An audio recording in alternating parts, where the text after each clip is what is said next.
Assalamualaikum warahmatullahi wabarakatuh. Selamat pagi anak-anak. Semoga di pagi ini kita tetap diberi kesehatan dan tetap dalam perlindungan Allah Subhanahu wa taala. Anak-anak, hari ini mapel IPS kita melanjutkan bab kedua, yaitu tentang interaksi sosial. Tujuan pembelajaran kita kali ini yang pertama menjelaskan pengertian, syarat, dan ciri interaksi sosial. 2. Faktor pendorong interaksi sosial.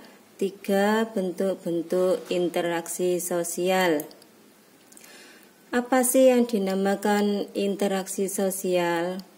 Interaksi sosial adalah hubungan sosial yang dinamis, berupa hubungan antara individu yang satu dengan individu lainnya, antara kelompok yang satu dengan kelompok lainnya, maupun antara kelompok dengan kelompok.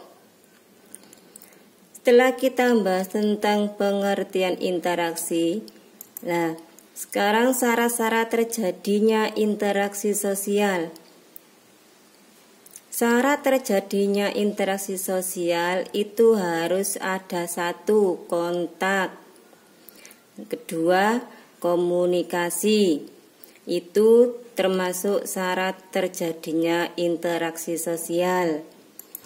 Selanjutnya, ciri-ciri interaksi sosial. Yang pertama, melibatkan lebih dari 1 orang. Yang kedua, adanya komunikasi antara pelaku dengan cara kontak sosial. 3. Maksud dan tujuan yang ditentukan jelas. 4. Terdapat dimensi waktu dalam kurung masa lalu, masa kini, dan masa akan datang. Itulah ciri-ciri interaksi sosial. Sekarang faktor dasar terbentuknya interaksi sosial. Jadi interaksi sosial itu terbentuk melalui beberapa faktor. Yang pertama, imitasi. Dalam kata lain, meniru. Imitasi adalah satu proses kognisi untuk melakukan tindakan maupun aksi seperti yang dilakukan oleh model dengan melibatkan alat indera. Faktor yang kedua, identifikasi, adalah pemberian tanda-tanda pada golongan barang-barang atau sesuatu. Faktor yang ketiga, sugesti, adalah rangsangan, pengaruh, stimulus yang diberikan seorang individu kepada individu lain, sehingga orang yang diberi sugesti menuruti atau melaksanakan tanpa berpikir kritis dan rasional. Faktor yang keempat, motivasi, yaitu rangsangan, pengaruh, stimulus yang diberikan antar masyarakat, sehingga orang yang diberi motivasi menuruti, tahu melaksanakan apa yang dimotivasikan secara kritis, rasional, dan penuh rasa tanggung jawab. Faktor yang kelima, simpati, adalah ketertarikan seseorang kepada orang lain hingga mampu merasakan perasaan orang lain tersebut. Faktor yang keenam, yaitu empati.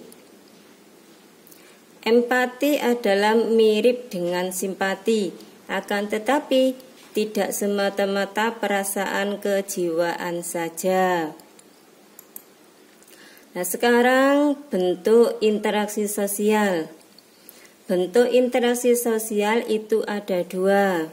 Yang pertama, bentuk interaksi sosial asosiatif, merupakan bentuk proses sosial yang mengarah kepada kerjasama antar pihak. Proses asosiatif ini terdiri dari kerjasama, akomodasi, dan asimilasi. Bentuk interaksi yang kedua itu bentuk interaksi sosial disosiatif, merupakan proses sosial yang mengarah kepada pertentangan antara pihak yang terlibat. Proses disosiatif ini terdiri dari persaingan, kontravensi, dan konflik.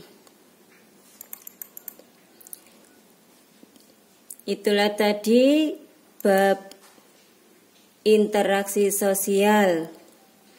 Sekarang tugasnya kalian buka LKS halaman 63.